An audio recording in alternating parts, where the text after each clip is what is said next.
Killings are especially significant. Now, the murder count for the city is already higher than it was last year. A shootout this afternoon. An 11-year-old boy hit by a bullet. Victims are getting younger, and the degree of firepower. The gang-related shootout left two The world. It's Join the Gang or Be Gang that really took off in America. MS-13 is American-made.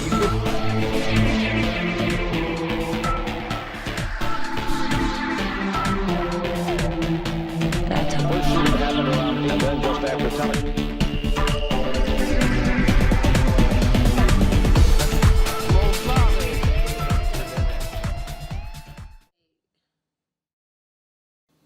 Well, okay, I have to be honest with you. That footage that I just saw where the gentleman or the little boy's arm was like, it was a big slice of his arm sucked out, apparently from a gunshot wound. That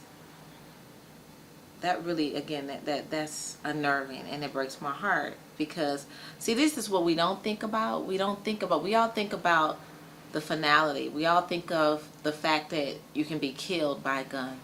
You can be killed by a gunshot wound, which is true.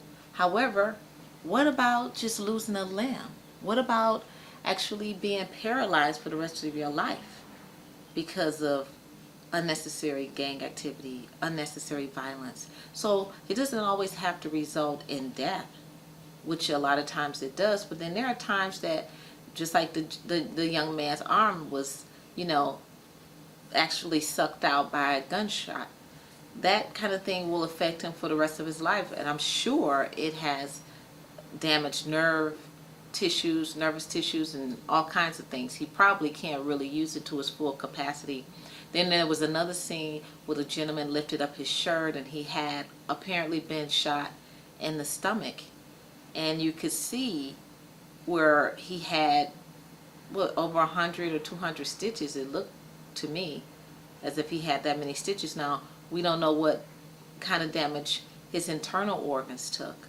So it's so much to keep in mind when you consider violence. When you consider violence, you don't know how it's going to end up. You may just innocently shove a person, but if they fall the wrong way and hit their heads on the table, they're dead. So violence in any vein is unnecessary, but especially when it comes to some innocent bystander being shot and killed that had absolutely nothing to do with the situation, or this young man's arm being severed for the rest of his life. These parts we can't get back. So it's something we need to think about before we take action in a violent way.